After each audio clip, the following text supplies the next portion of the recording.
Dalam video ini kita akan membahas proses assembly steam, turbine atau cara perakitan turbin uap. Proses ini harus dilakukan dengan presisi tinggi karena turbin bekerja pada tekanan temperatur dan putaran yang sangat besar. Persiapan. Sebelum turbin dirakit semua komponen harus dipastikan bersih lengkap dan sesuai ukuran. Meliputi rotor blades, bearing, casing seal, hingga sistem pelumasan. Setiap bagian dicek dimensinya untuk memastikan tidak ada cacat dan siap dirakit. Pemasangan rotor. Rotor diangkat menggunakan alat khusus kemudian ditempatkan dengan hati-hati pada dudukan bearing. Pada tahap ini dilakukan pengecekan radial dan aksial run out, yaitu memastikan rotor tidak bengkok dan dapat berputar lurus.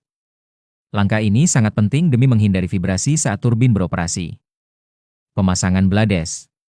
Jika blade masih dipasang manual, maka setiap blade di-fitting ke slot rotor. Menggunakan sistem dovetail lalu dikunci. Setelah semua blade terpasang, rotor dilakukan balancing agar distribusi berat merata dan turbin dapat berputar stabil. Pemasangan bearing. Turbin memiliki dua jenis bearing. Journal bearing untuk menahan beban radial. Truss bearing untuk menahan beban dorong atau aksial.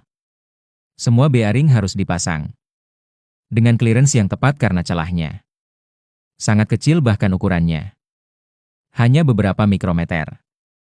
Pemasangan casing. Setelah rotor dan bearing siap, dipasang lower casing sebagai dudukan. Rotornya dimasukkan lalu bagian upper casing ditutup. Semua seal dan gasket dipastikan rapat, kemudian baut casing dikencangkan dengan torque sesuai standar. Alignment. Selanjutnya dilakukan alignment antara turbin, gearbox, dan generator. Proses ini biasanya menggunakan laser alignment untuk memastikan garis tengah poros benar-benar sejajar. Alignment yang tidak tepat dapat menyebabkan vibrasi tinggi dan kerusakan. Instalasi sistem pendukung.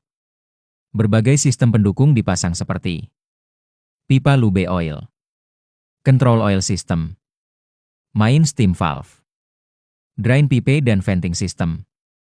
Semua jalur oli harus bersih dan siap untuk flushing. Pre-commissioning dan test run. Sebelum turbin dijalankan dilakukan flushing oli, pengecekan turning gear, pengecekan seal, dan memastikan rotor bebas berputar. Setelah semuanya siap, turbin dinaikkan putaran secara bertahap. Vibrasi temperatur dan tekanan oli terus dipantau sampai mencapai putaran operasi. Jika semua parameter normal, turbin dinyatakan siap bekerja.